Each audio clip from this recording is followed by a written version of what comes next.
Hey everyone, welcome back to the channel. Thank you so much for joining me again today.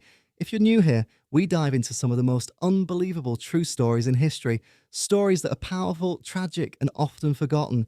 And today's story is one that stunned the entire world over a century ago, the day an entire city was erased in just minutes by one of the deadliest volcanic eruptions in human history. This is the story of Mount Pelée, 1902, and the lost city of Saint-Pierre.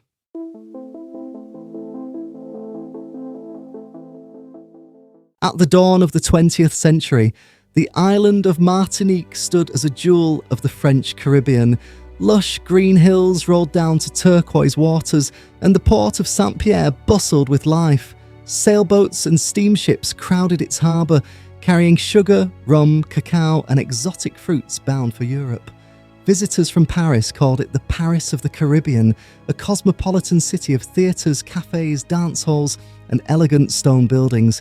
The cobbled streets echoed with the sounds of horse-drawn carriages, merchants haggling in the open-air markets, and the laughter of children chasing each other in the tropical sun. Saint-Pierre was not just Martinique's largest city, it was its beating heart.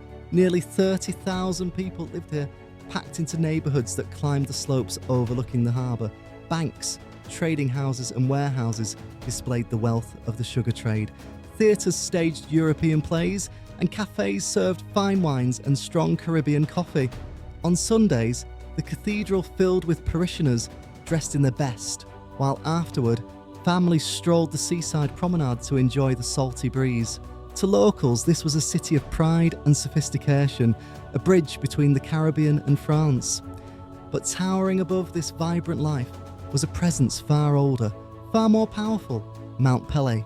The volcano dominated the northern part of the island, its dark slopes often shrouded in mist. For centuries it had stood silently, its jagged summit a familiar silhouette against the sky. People rarely gave it much thought. Yes, there had been eruptions in the distant past, minor outbursts in the 18th and 19th centuries, but none had ever reached the city itself. The mountain was considered little more than a picturesque backdrop, part of Martinique's beauty. Children grew up playing in its foothills, farmers planted bananas and sugarcane on its fertile slopes, and Saint-Pierre carried on in its shadow without fear. Still, the mountain was not forgotten in local folklore. Among the island's older generations, whispers of Pelé's power lingered. Some spoke of fiery rivers that had once poured down its sides, of ash that had darkened the skies. Others recalled stories of villages wiped away by landslides and mudflows. But by 1902, these tales were dismissed as superstition. Modern science and French authority had replaced old island fears. The city's leaders, the wealthy planters and merchants who dominated politics, believed in progress, not legends. Mount Pelée was simply part of the landscape. The people at Saint-Pierre lived their lives under this unacknowledged risk. In the mornings, fishermen cast their nets into the harbour, their small boats bobbing beside grand merchant steamers. Market women carried baskets piled high with mangoes, pineapples and breadfruit. Children attended Catholic schools where nuns taught French grammar and arithmetic, while outside, street vendors shouted their prices in Creole. At night, the theatres and cabarets came alive with music, laughter and rum-fueled revelry. From the perspective of a visitor, it was paradise, a European city transplanted into the tropics, buzzing with life, ambition and culture. But beneath this surface of prosperity was a society divided.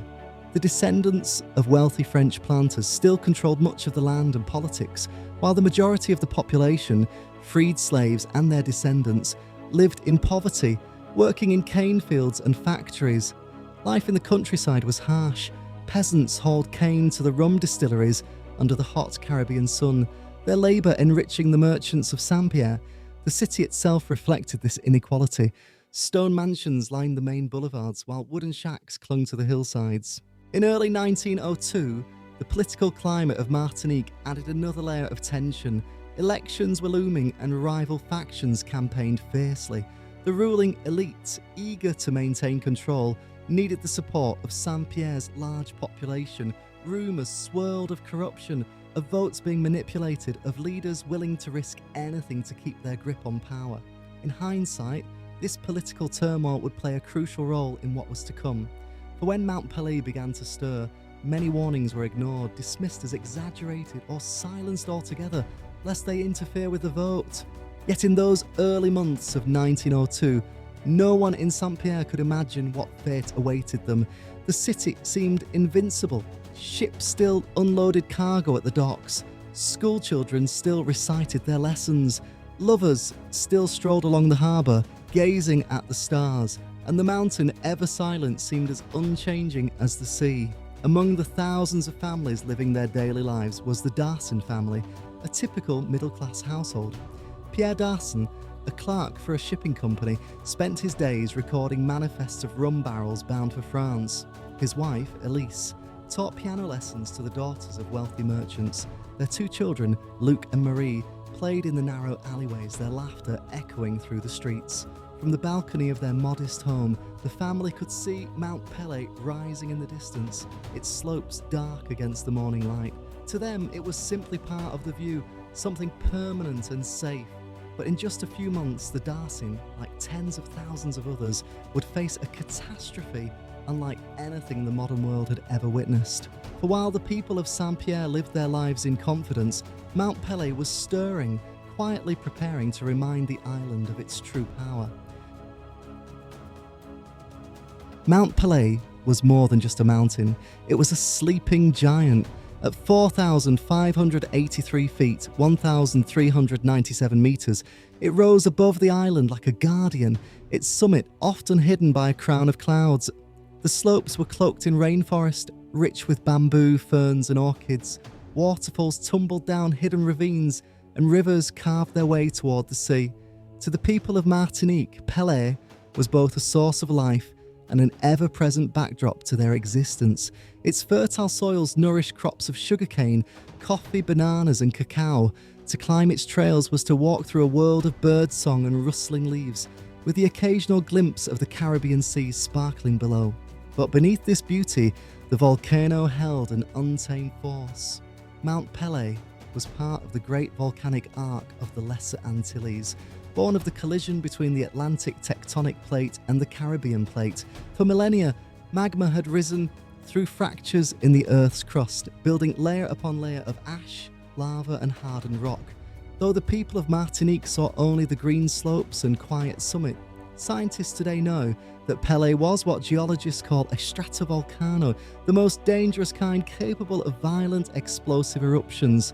The history of the volcano had been written in the island's soil, though few in Saint-Pierre understood it. The earliest records, from the 18th century, told of eruptions that sent rivers of mud cascading into valleys, destroying villages and farmland. In 1792, one such eruption produced a massive lahar, a torrent of water, ash and debris, that swept down Pelé's flank and into the town of Saint-Pierre itself. Houses were buried, fields destroyed, and dozens of lives lost. But that disaster had faded into memory, mentioned only in old documents and in the hushed warnings of elders. By the 19th century, Pelée had fallen silent again, and with each passing decade, its menace seemed more remote.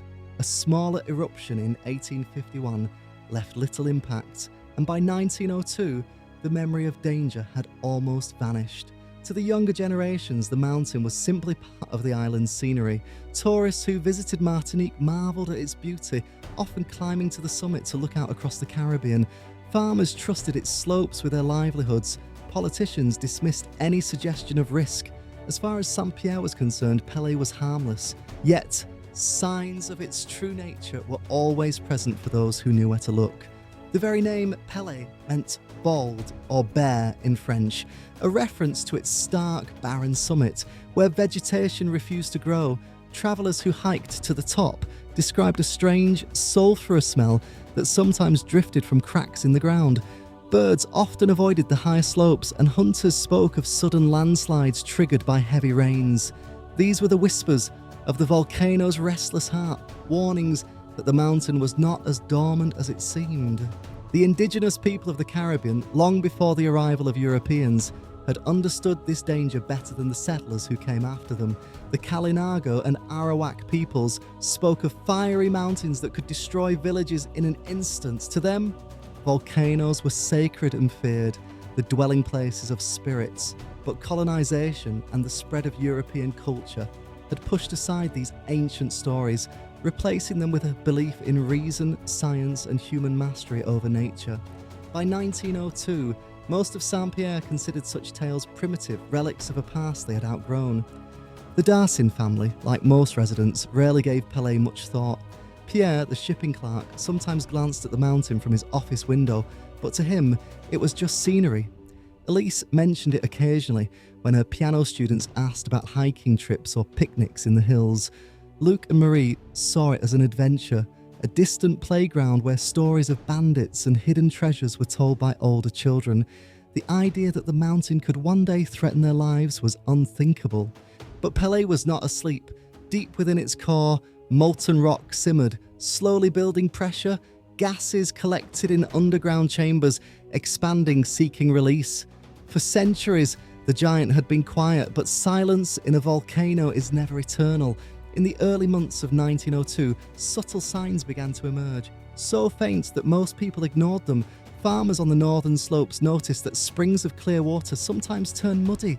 A strange odour of sulphur lingered on the wind. Birds abandoned their nests near the summit. These warnings were dismissed as quirks of the mountain, nothing unusual. After all, life in Saint-Pierre continued unchanged. Ships came and went, rum flowed, elections were approaching. Who had time to worry about a mountain? Yet Pelée was beginning to stir, and with each tremor, with each faint plume of smoke, the sleeping giant edged closer to awakening. The people of Martinique went about their lives unaware that they were living on borrowed time. On the morning of April 23rd, 1902, the first unmistakable sign appeared. A thin grey plume rose from the summit of Mount Pelée, twisting like a ghost into the sky. At first, it was delicate, a faint column of steam and ash that caught the sunlight. From the streets of Saint-Pierre, some people pointed at it and laughed, calling it a bonnet of smoke. Children tugged at their mothers' skirts, excited to see the mountain crowned with a new ornament. For many, it was more spectacle than warning, a curiosity rather than a threat. But for those who lived closer to the slopes, the change was unsettling. Farmers working their sugarcane fields noticed the air smelled acrid, stinging the nose like burnt matches. Ash began to drift down in fine particles, settling on leaves, roofs and laundry hung out to dry. Chickens scratched uneasily in the dust. Dogs howled through the night, and in the ravines that carved their way down from the summit, the steady trickle of water began to churn with mud and grit. That evening, the Darcin family gathered on their veranda. From their vantage point, the plume was clearly visible, stretching above the mountain in a thin ribbon. Elise remarked how strangely beautiful it looked in the pink glow of sunset, as if Pelée had lit a torch to mark the day. Pierre frowned. He had read of other volcanoes, Vesuvius, Etna, Stromboli, that smoked like this before erupting, but Martinique was no Italy. Here, the mountain had slept for generations. Perhaps it was only venting gases, nothing more. Still, unease spread quickly. Over the next days, the plume thickened, becoming a permanent feature of the skyline.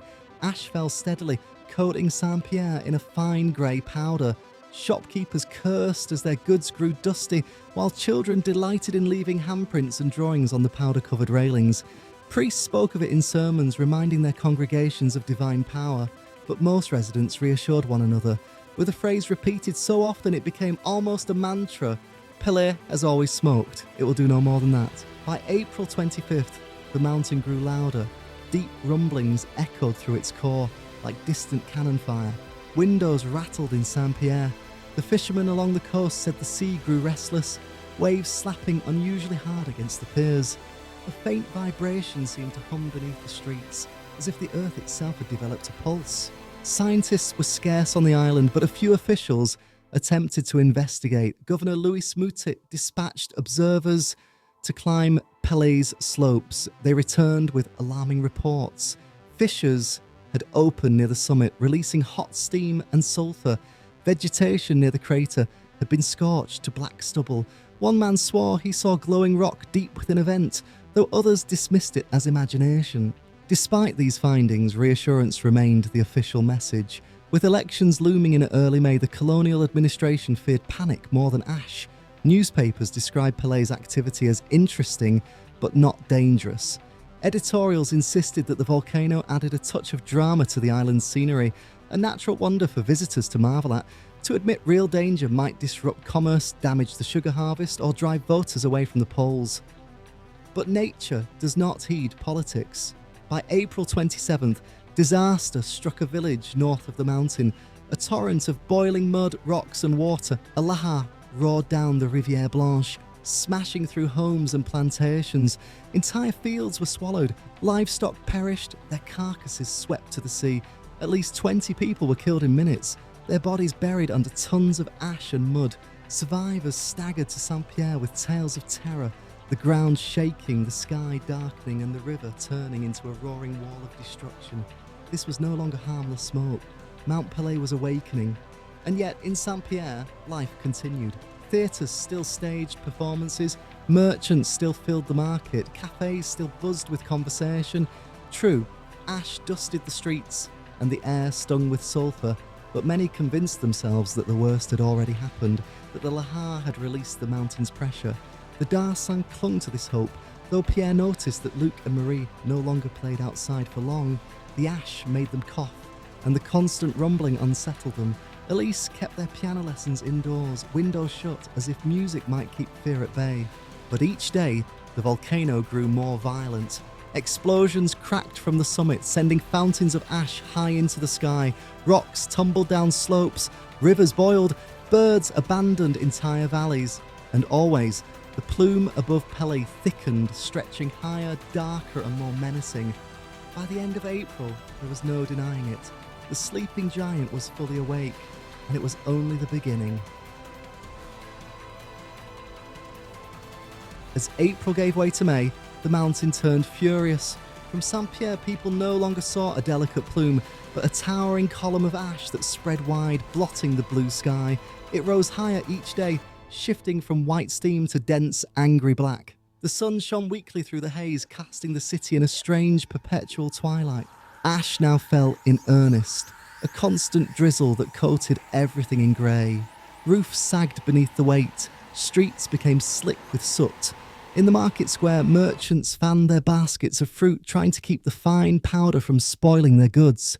Housewives swept their steps in vain. The dust returned within minutes. Laundry hung stiff with grit, and at night, when lanterns glowed along Rue Victor Hugo, the air sparkled faintly with drifting particles like snow falling in the tropics. The Darcian children coughed almost constantly. Elise grew worried, trying to keep them indoors, but even inside, the air carried the sulphurous tang of brimstone. Pierre covered the shutters with damp cloths, but the acrid smell seeped through. At night, Luc asked in a small voice if the mountain was angry with them. Elise stroked his hair and said no, it was only breathing, but she did not believe her own words. The volcano was no longer silent. Loud detonations rolled from its summit at all hours, booming like cannon fire. Windows rattled, doors shuddered on their hinges, dogs cowered under tables. With each explosion, a shiver of dread passed through the city. Yet, by morning, people tried to go about their routines.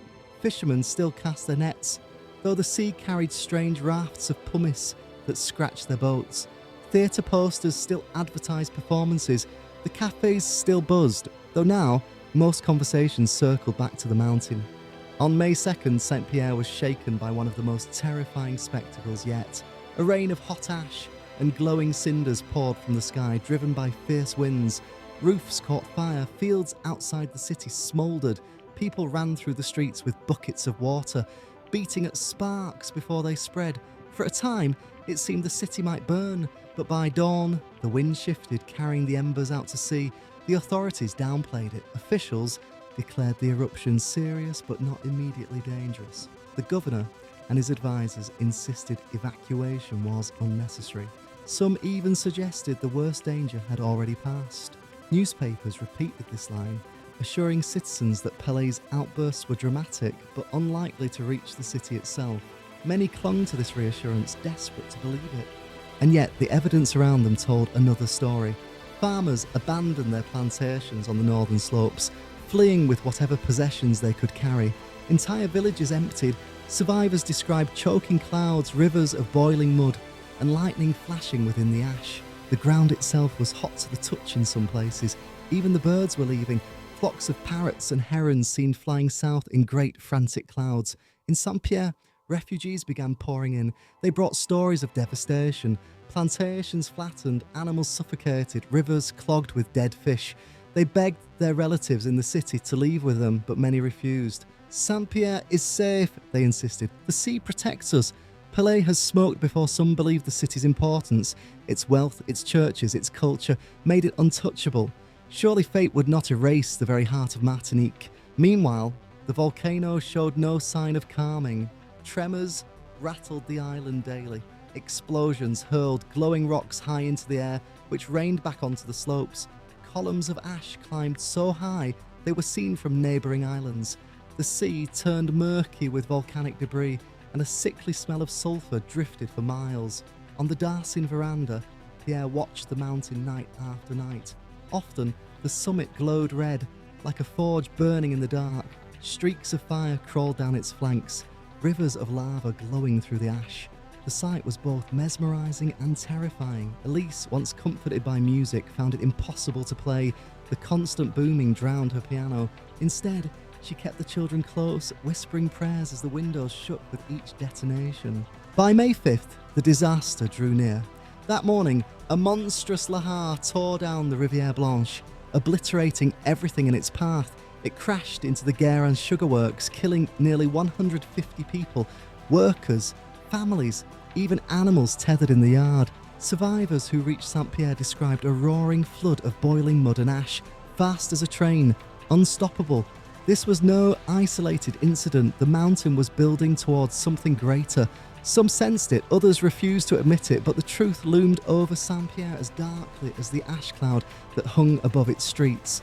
Mount Pelée was preparing its most catastrophic act.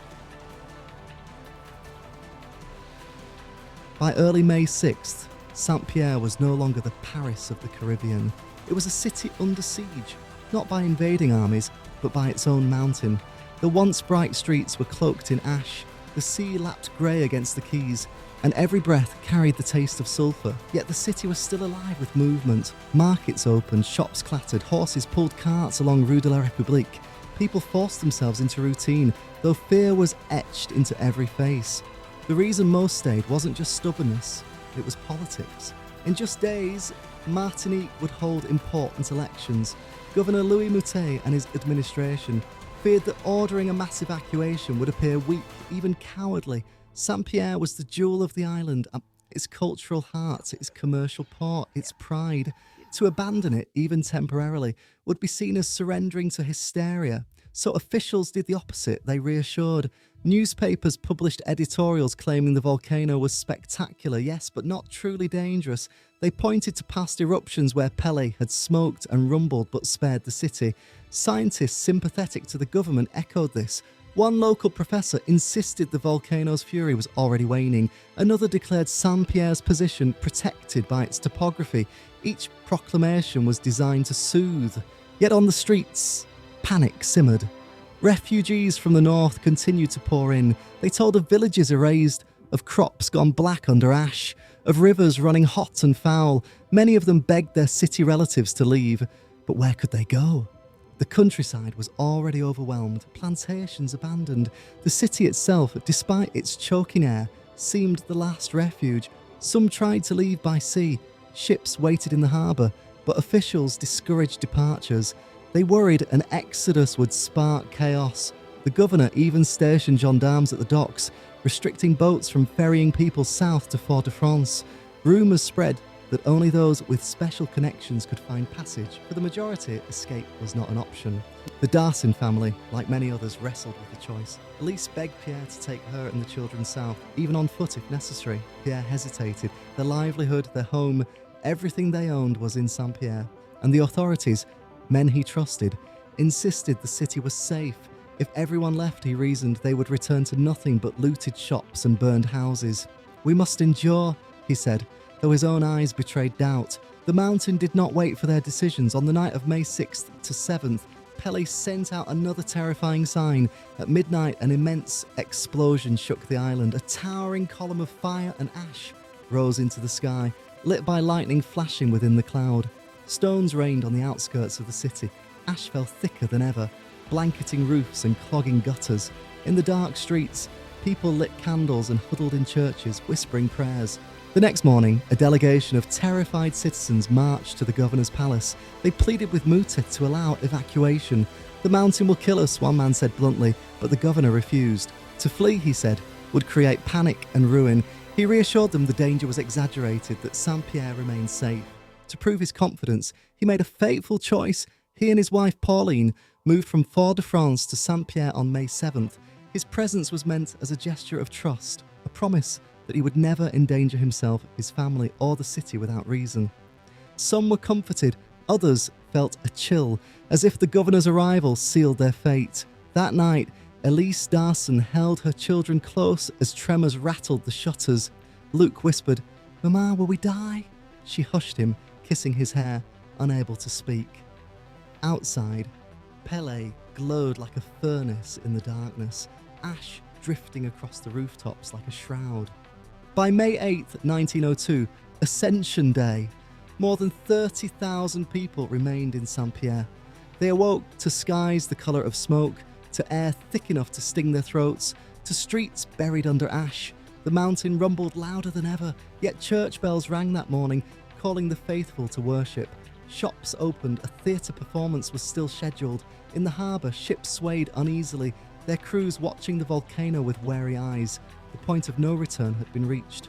Mount Pelée had given its warnings louder and louder each day, but politics, pride and denial had kept the people rooted in place. Now, nothing stood between the city and the full force of the volcano's wrath.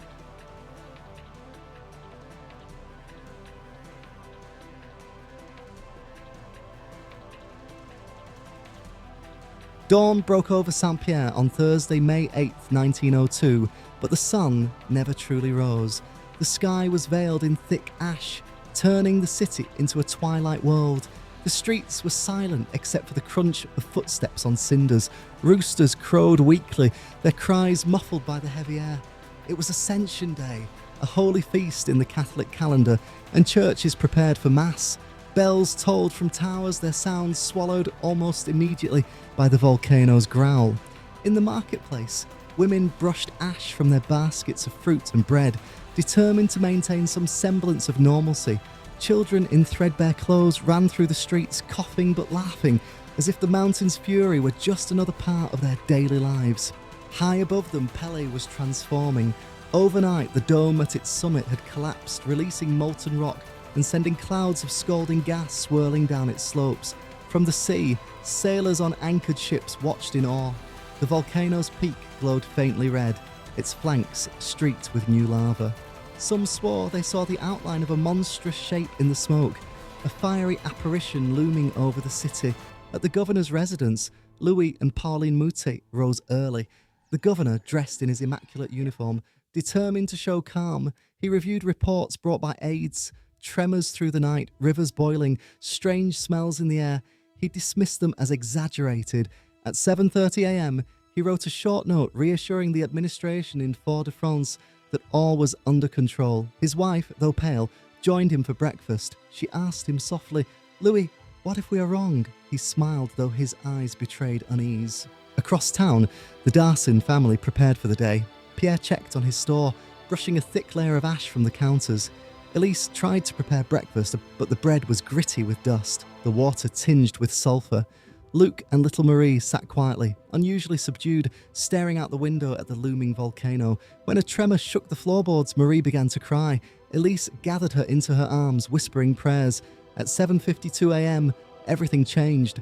A thunderous crack split the air, louder than any cannon, sharper than any storm.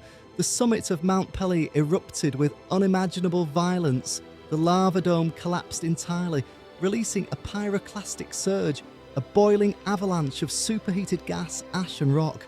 It roared down the mountain slopes at more than 100 miles per hour, hotter than 1,000 degrees Celsius, 1,800 degrees Fahrenheit. It moved too fast to escape, too hot for any living thing to endure. The first to feel it were the plantations north of the city. Workers had barely begun their morning labour when the wall of fire descended. In seconds they were incinerated, bodies turned to ash. Voices silenced mid-cry. The river valleys became channels for the surge, guiding it directly towards Saint-Pierre. In the harbour, sailors saw it coming, a rolling black cloud glowing with fire at its edges, descending like an avalanche from hell. A captain aboard the ship, Roraima, shouted for his crew to flee below deck, but it was useless. The surge reached the water, exploding in steam as it boiled the sea. Entire ships caught fire instantly, masts igniting like torches, sailors screaming as they leapt into the scalding waves.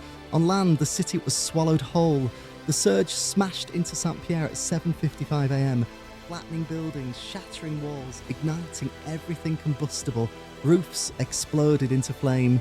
Wooden houses were swept into cinders. Churches collapsed on worshippers gathered for mass. Streets filled with burning ash, hotter than any forge. People didn't even have time to run. Most were killed where they stood, lungs seared by superheated air, flesh burned in an instant. The governor's residence was obliterated. Louis and Pauline Moutit never left their breakfast table. The Darson family's final moments were like thousands of others. Elise clutched her children as Pierre tried to pull open the door, but the heat was already upon them. The last sound was the roar of the firestorm, drowning every scream. Within 2 minutes, Saint-Pierre, a city of 30,000, was erased. From the sea, surviving sailors described the horror.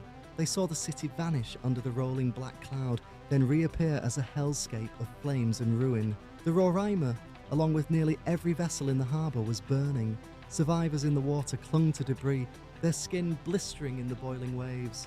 When the cloud dissipated, silence followed. No bells, no voices, no footsteps, only the crackle of fire and the hiss of steam. Out of an entire city, only a handful survived. Most famously, Ludger Silberis, a prisoner locked in a stone cell, lived through the inferno because his dungeon's tiny air holes shielded him from the blast. Badly burned but alive, he would later recount the day hell descended on Saint-Pierre. The Paris of the Caribbean was gone. The world awoke on May 8, 1902, to the news of catastrophe. But for those near Saint-Pierre, the reality was still unthinkable. In Fort-de-France, just 12 miles away, officials first learned of the disaster when fragments of charred paper began drifting down from the sky. Scorched letters, scraps of ledgers, even half-burnt photographs. By the time the first frantic riders arrived, covered in ash, the message was clear: Saint-Pierre was gone. Governor Louis Moutit's aides, who had remained in Fort-de-France, were stunned. Their leader and his wife were among the dead, and an entire city had vanished in less than 5 minutes. Military forces were dispatched immediately, along with priests, doctors, and desperate families, hoping against hope that loved ones might have survived. But what greeted them at the edge of Saint-Pierre was a nightmare beyond imagination. The once bustling streets were gone, replaced by blackened rubble and smouldering ruins. Stone walls lay shattered. The cathedral was a hollow shell, its great bell melted into a twisted lump of metal. The famous theatre, once alive with song and laughter, was nothing but charred beams. Entire ships in the harbour were overturned or burning, their masts snapping like matchsticks. Rescue crews stumbled through the ruins, choking on hot ash. Here and there, they found bodies, not as corpses in the usual sense, but as fragile, carbonised figures frozen in final moments. A man shielding his child, a woman clasping a crucifix, dock workers sprawled as if still labouring at their posts. The heat had been so intense that many victims were unrecognisable, their features erased by fire, and yet, amidst the devastation, there were survivors. The most extraordinary was Ludger Silberis, a 27-year-old petty criminal confined to a tiny stone cell for drunken brawling. His dungeon, built partly underground with only narrow air holes, shielded him from the firestorm. Even so, the blast seared his body, leaving him with terrible burns. For 4 days, he endured the suffocating heat, drinking his own urine to survive, before rescuers finally heard his hoarse cries. When they dragged him into daylight, he was half dead and but alive. He would later be pardoned and even travel with Barnum and Bailey's circus, telling crowds how he had survived the death of Saint-Pierre. Another improbable survivor was Léon Compère-Léandre, a shoemaker who lived on the outskirts of town. He had been in his home when the surge struck, but somehow managed to escape with severe burns. He later recalled being thrown to the ground by the force of the blast, his clothes catching fire. the air too hot to breathe. Staggering through ruins, he found only silence where the city had once lived. In the harbour, a few sailors also clung to life. Aboard the Roraima, American and Canadian crew members had been caught in the inferno. Flames engulfed the ship and many died within minutes. But some, horribly burned, managed to leap into the boiling sea. They were rescued hours later by nearby vessels that had cautiously approached the coast. Their accounts, published in international newspapers, shocked the world. They spoke of a wall of fire descending the mountain, of men bursting into flames, of the sea itself turning into a cauldron. Back in Europe and North America, the disaster made headlines within days. Newspapers carried stark illustrations of a city destroyed in moments, of bodies blackened beyond recognition, of ships burning at anchor. Writers compared it to Pompeii, though in truth, the destruction was faster, more violent, and even more complete. Scientists scrambled to explain what had happened. Many still clung to the belief that volcanoes behaved predictably and that towns at their base were safe unless lava directly threatened them. Mount Pelée shattered that illusion. The Pyroclastic surge, a phenomenon still poorly understood in 1902, became the focus of intense study. For the first time, geologists began to recognise the terrifying power of such events, leading to new terms, new theories, and new respect for volcanic hazards.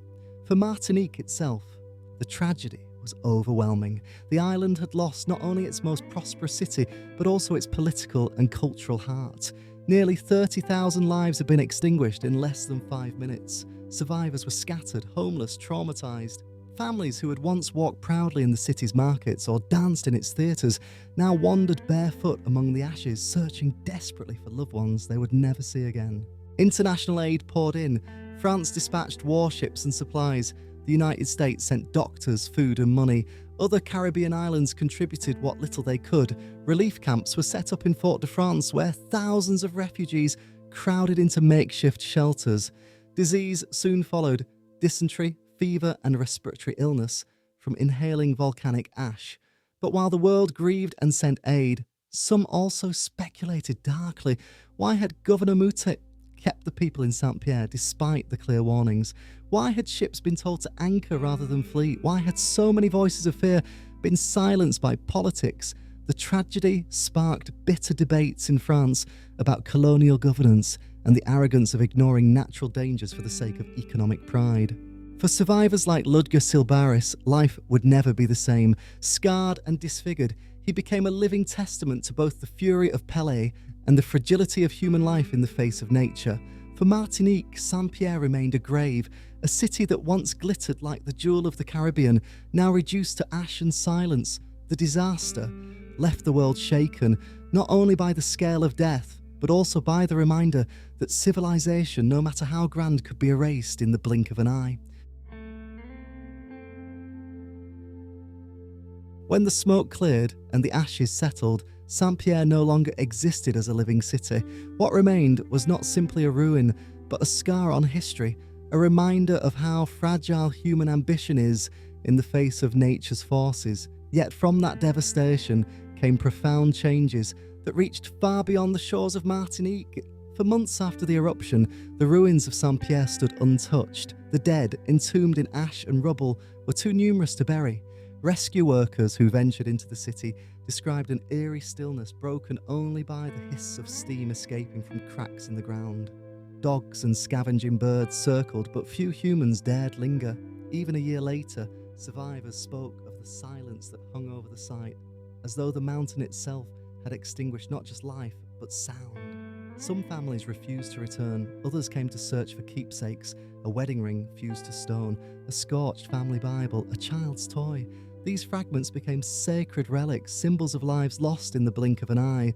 Before the eruption, Saint-Pierre had been Martinique's crown jewel, a hub of sugar exports, theatre, education and politics. Its loss left a vacuum.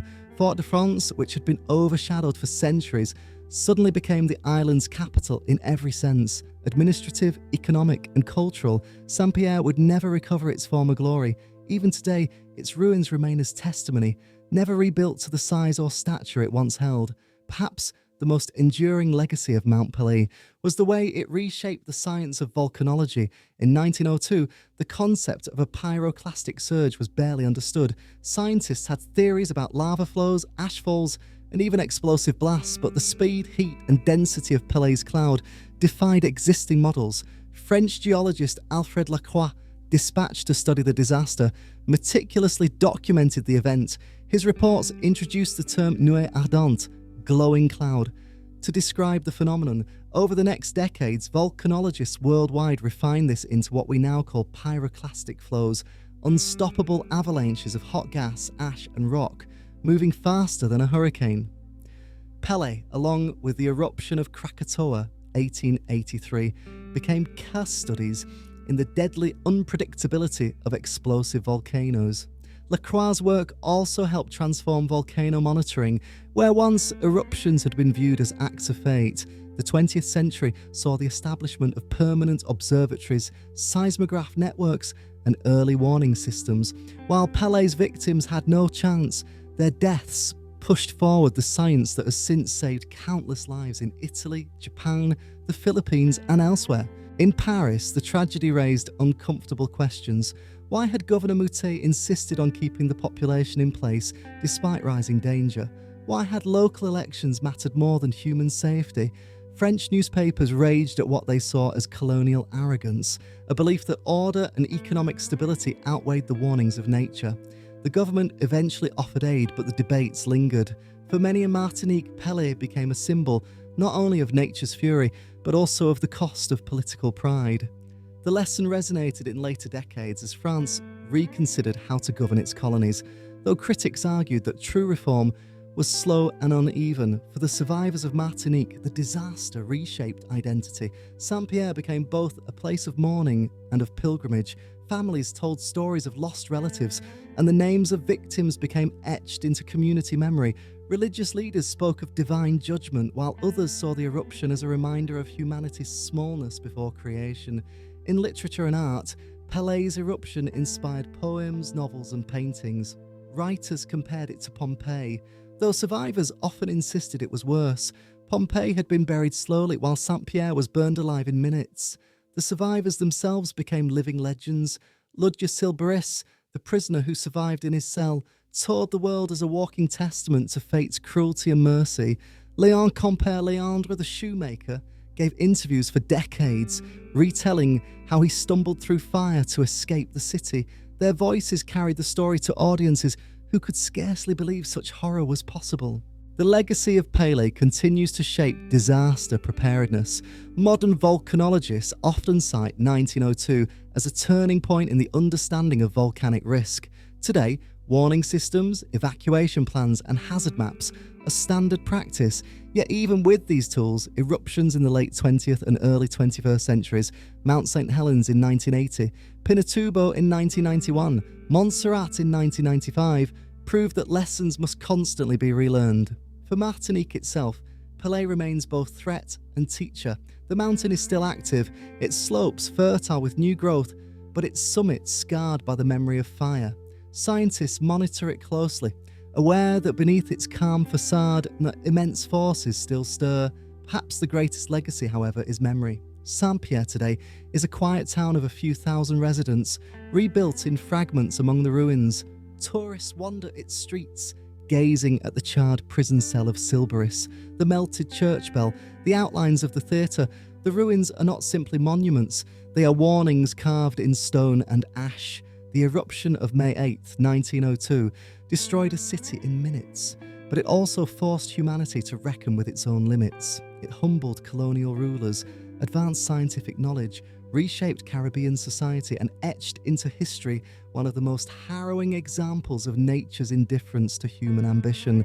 Mount Pelée's eruption was not merely a disaster, it was a turning point, a dark inheritance that continues to echo more than a century later, reminding us that in the shadow of volcanoes, survival depends on humility, vigilance, and respect for forces older than time itself.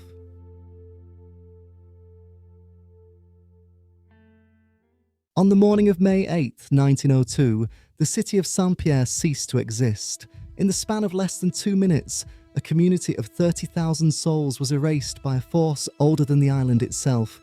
Homes, theatres, marketplaces and churches vanished under a storm of fire.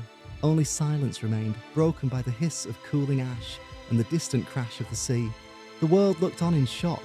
Newspapers printed lurid illustrations of a Caribbean Pompeii. Letters from survivors circulated in Paris, London and New York. The death toll dwarfed other modern disasters, making Pelée's eruption one of the deadliest volcanic tragedies in recorded history. Yet, beyond the horror, something else remained: memory. For those who walked the ruins in the weeks that followed, the city seemed frozen in time.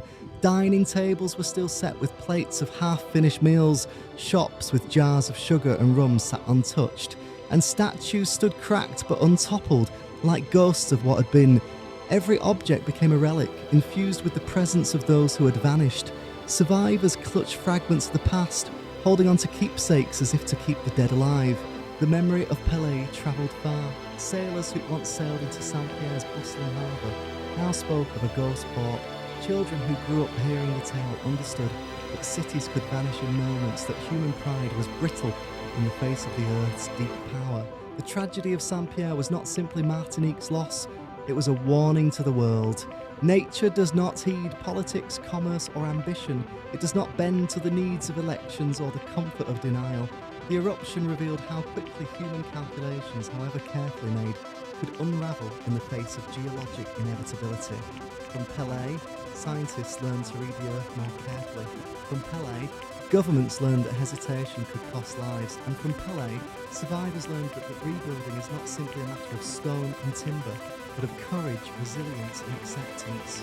Today, Mount Pelée still stands, cloaked in green forests that belie its violent past. Clouds gather around its peak, drifting like watchful sentinels. On its slopes, villages have returned, but the ruins of Saint-Pierre remain, silent, sun-bleached and defiant. Tourists tread lightly through what was once the Paris of the Antilles, their footsteps echoing among shattered walls and melted iron. The mountain sleeps, but it is not dead. Its silence is only an interlude in a dialogue that has lasted millennia. The people of Martinique know this. They live not in ignorance of the volcano, but in respect of it, aware that the same soil that nourishes their crops and anchors their homes was birthed from fire. The eruption of 1902 is more than history, it is a parable. It tells us that even the greatest centres of culture, wealth and politics can vanish in a breath of ash. It warns us that ignoring signs, whether geological or human, can turn uncertainty into catastrophe, and it reminds us that survival in the end depends not on strength alone but on humility before forces greater than ourselves. The people of Saint-Pierre did not fall because they lacked courage. They fell because they trusted that tomorrow would resemble yesterday. That trust is the most human of instinct and the most fragile. As we look back at Pelée more than a century later, we see both tragedy and testament. Tragedy because 30,000 lives were consumed in a storm of fire. Testament because from their loss came new science, new vigilance, and a deeper respect for the restless world beneath our feet. The ruins of Saint-Pierre whisper a final truth. Civilizations rise and fall, but the earth endures. Mountains sleep and awaken, seas retreat and advance, and human stories, however brilliant, are always fragile threads woven into the vast fabric of time. The eruption of Mount Pelée stands not only as a disaster of 1902, but as an eternal reminder. We live at the mercy of the earth, and the earth is not merciful.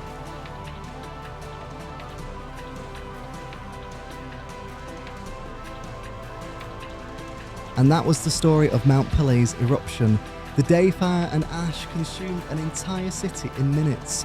A reminder of how quickly life can change when nature unleashes its fury. Thank you so much for watching and supporting this channel. If you enjoyed this deep dive into history, make sure to hit that like button, subscribe and ring the bell so you don't miss what's coming next. We've got more powerful, fascinating stories ahead. Moments from the past that will surprise you, move you, and sometimes even leave you speechless. You won't want to miss the next one. Until then, take care, and I'll see you in the next video.